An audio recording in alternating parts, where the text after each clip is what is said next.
This female drug lord not only ruled her territory with an iron fist, but also instilled terror in her enemies in the most macabre way, by beheading her rivals. Who is really La Güera Loca? Before we begin, make sure to like and subscribe. It's free. Now let's get started. The capture of La Güera Loca and her companions, under the threatening shadow of masked gunmen armed to the teeth, reveals a dark episode in cartel-controlled territories. In this ruthless world of shifting alliances and deadly betrayals, these women are not merely pawns in the drug war. Each carries her own story and struggle. The interrogation that followed, led by the masked men who represented the cartel's power and terror, exposed the extreme vulnerability of the captured women. Commander Güera, known for her defiant attitude and fierce determination, found herself at a critical crossroads. Although she was aware of the gravity of her situation, she was torn between cooperating to survive and protecting her own interests and the cartel's secrets. Every response, every gesture was carefully calculated to manage and minimize the risks she faced. Her confessions, although partly coerced, offered a revealing glimpse into the intricate web of alliances and rivalries that characterized the Mexican drug cartels. The atmosphere in the interrogation room was tense and heavy with threat. The questions came without respite, each more incisive than the last, seeking to extract fragments of valuable information. Amid the pressure, La Güera maintained her composure, knowing that any sign of weakness could be her downfall. But the ruthless logic of power and revenge that governed the world of narco-trafficking left no room for second chances. Finally, La Güera's fate was sealed in an inevitable manner. In a scene filled with brutality, the women who had been captured alongside her were beheaded one by one. The place fell into a deathly silence, interrupted only by the sounds of the imminent horror. Thus ended the life of Yesenia Pacheco Ramirez, known as La Güera Loca, who had earned a reputation as a fierce and determined hitwoman for the Gulf Cartel. She grew up in the poverty of a neighborhood in Tamaulipas, where scarcity and daily struggle were the norm. In her search to escape her circumstances, Yesenia was drawn to the Gulf Cartel by promises of money, power, and protection. This choice introduced her to a world of corruption, intimidation, and violence, where loyalty and cruelty reigned supreme. She started as a lookout, observing and providing crucial information, which eventually led her to rise as a high-ranking hitwoman due to her loyalty and lethal skills. Becoming La Güera Loca, recognized for her unique appearance and brutality, cemented her as a feared figure within the cartel. However, this rise was marked by constant danger. She faced threats from both rival factions and law enforcement forces determined to eliminate or bring her to justice. The Gulf Cartel, established in the late 1960s, has maintained its dominance in Mexico's northeastern states, such as Tamaulipas and Nuevo León, through a wide range of criminal activities, including drug trafficking, extortion, and kidnapping. The Gulf Cartel stands out as one of Mexico's leading and most powerful criminal groups. Its primary activity revolves around drug trafficking, focusing especially on cocaine, marijuana, and methamphetamines, using strategic routes and an extensive network of contacts to ensure a constant flow of illegal substances to the United States and other global markets. Beyond drug trafficking, the cartel has diversified its operations to include activities like extortion, kidnapping, human smuggling, and fuel theft, all of which have significantly contributed to its massive wealth and its influence over various sectors of Mexican society. A distinctive feature of its modus operandi is its complex network of corruption, through which it infiltrates government institutions, law enforcement, and judicial systems, ensuring impunity by bribing or intimidating key officials. Territorial control is crucial for the Gulf Cartel, with Tamaulipas, especially the city of Reynosa, being a key point of conflict with rival criminal organizations for control of drug trafficking routes. Their influence has also spread to neighboring states such as Nuevo León, where they seek to expand their criminal operations. The recruitment of new members is carried out through various methods, including coercion, bribery, and family ties.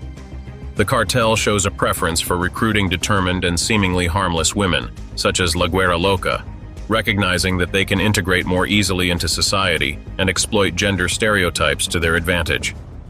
Examples like La Flaca illustrate how these women can rise from initial roles as lookouts to becoming high-ranking hitwomen, a progression that requires not only a willingness for extreme violence, but also loyalty and strategic skills.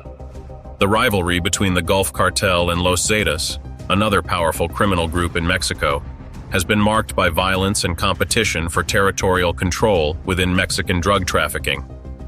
Understanding this historical and geographical context is essential to grasp the depth and scope of this deadly conflict, which has evolved from the beginnings of the Gulf Cartel in the late 1930s to the formation of Los Zetas in 1997, initially as hitmen before becoming a formidable rival force. The separation between the Gulf Cartel and Los Zetas led the latter to become an autonomous criminal entity known for its extreme violence in Mexico. Los Zetas quickly gained notoriety for their unprecedented brutality, including beheadings, dismemberments, and public displays of their victims. These cruel tactics and their propensity for revenge became their hallmark, instilling terror among both their rivals and the general population. The rivalry between the Gulf Cartel and Los Zetas intensified as they competed for control over lucrative drug trafficking routes and territories, particularly crucial in northeastern Mexico due to their proximity to the U.S. border. If you're enjoying this video, be sure to subscribe for more similar content and give us a like to support us. This conflict unleashed violent clashes that resulted in numerous casualties, affecting not only the members of both groups, but also civilians caught in the crossfire. In addition to street confrontations, the rivalry extended to prisons, where members of the Gulf Cartel and Los Zetas faced off in deadly battles for control. These conflicts within the prisons often culminated in a high number of deaths, fueling a continuous cycle of violence and retaliation between the factions. Corruption within Mexican security forces and the government exacerbated this rivalry, allowing both cartels to operate with relative impunity by bribing key figures who ignored their criminal activities. One of the most notorious episodes of this rivalry was the San Fernando Massacre in 2010, where alleged members of Los Zetas massacred 72 immigrants in Tamaulipas. This tragic event shocked Mexico and drew global attention to the brutality and disregard for human life exhibited by the cartels. The death of Heriberto Lascano, known as El Lasca, in a confrontation with the Mexican Navy in 2011 weakened the structure of Los Zetas, but the organization continued to be a significant force in Mexican drug trafficking, triggering internal power struggles that further escalated violence between rival factions. The rivalry between the Gulf Cartel and Los Zetas was much more than a struggle for territorial control and drug trafficking routes. It was a conflict that revealed the inherent brutality of the drug trade in Mexico. This competition for supremacy resulted in extreme acts of violence that left a devastating impact of destruction and suffering on affected communities. Both cartels demonstrated their capacity for extreme violence and vengeance, crafting an atmosphere thick with fear and ensuring the submission of anyone who dared to cross their paths. In the midst of this tumultuous rivalry, Güera Loca found herself precariously positioned, her life hanging by a thread. Every decision she faced carried the weight of potential consequences that could ripple throughout her world. The ongoing conflict between the Gulf Cartel and Los Zetas, a faction notorious for its ruthlessness and insatiable thirst for revenge, posed a dire threat to her safety and well-being. Each day brought new dangers, as allegiances shifted and loyalties were tested in a brutal game where betrayal was commonplace.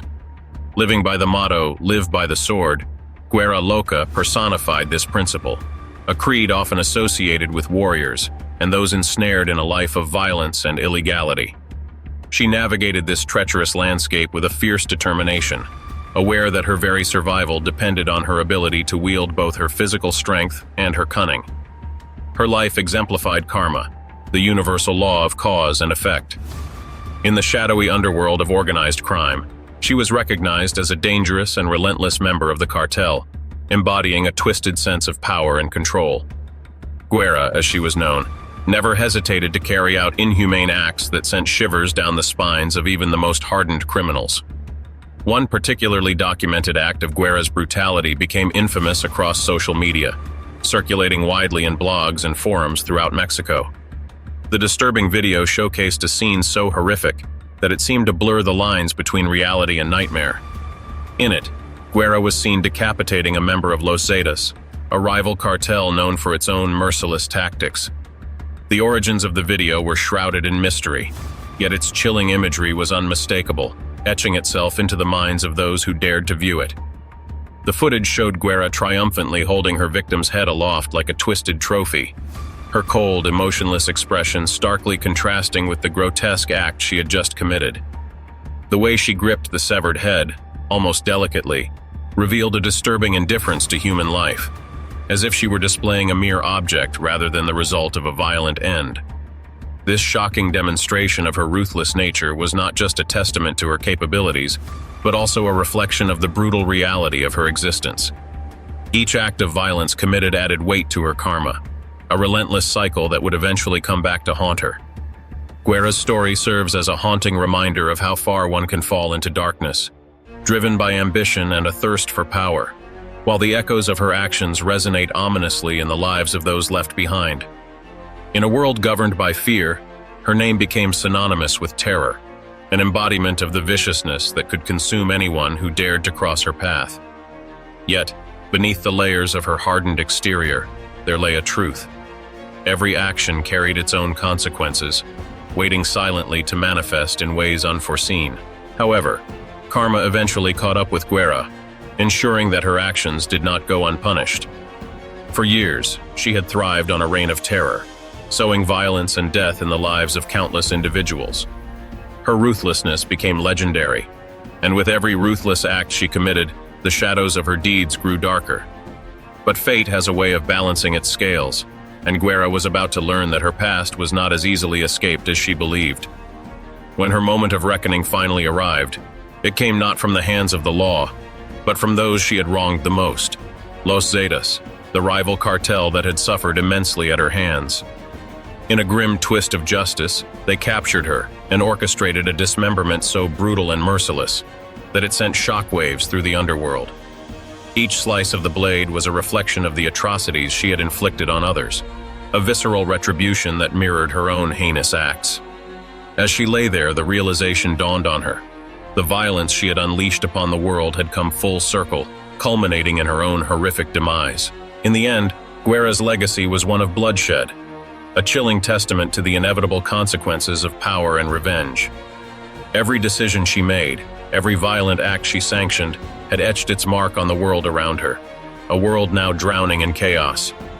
Her life, once a tale of survival and defiance, had morphed into something far darker, and now, the final chapter of her story was being written in blood.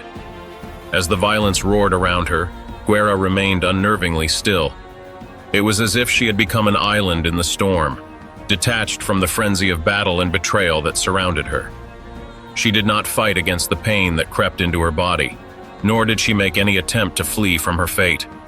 In that moment, she understood something that many had yet to learn. There was no escaping the consequences of the life she had led. Her end had been inscribed the moment she chose the path of violence, and now, standing on the threshold of death, she greeted it not with terror but with a strange sense of serenity. As her breath began to falter, her expression softened, no longer hardened by the weight of her decisions. There was no regret in her eyes, no plea for mercy, only a quiet resignation. Her gaze, once sharp and unyielding, now held the calm of someone who had made peace with the demons that had chased her for so long. In those final moments, the world seemed to pause. The chaos continued, but it no longer touched her. She had transcended it, rising above the brutality that had defined her existence. Güera's acceptance of her fate was not an act of surrender, but of profound understanding. She knew that her life had been a dance between destiny and choice, and she had chosen every step, every cut, every wound she had inflicted, on others and on herself.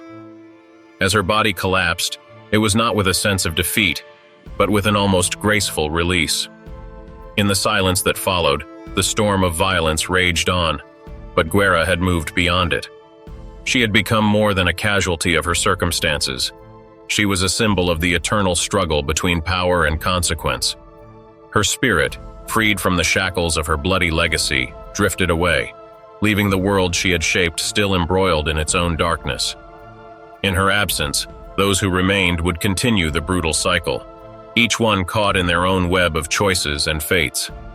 But Güera, in her final act, had found a peace that few could understand. She had faced the truth of her life and embraced the price of her power. She had reaped what she had sown, and in the end, she had been liberated by the very thing that had bound her for so long. If you've made it this far and enjoyed this video, don't forget to give it a like, subscribe to our channel, and activate the notification bell to receive updates on future videos on YouTube. Also, if you have any questions, feel free to leave them in the comments.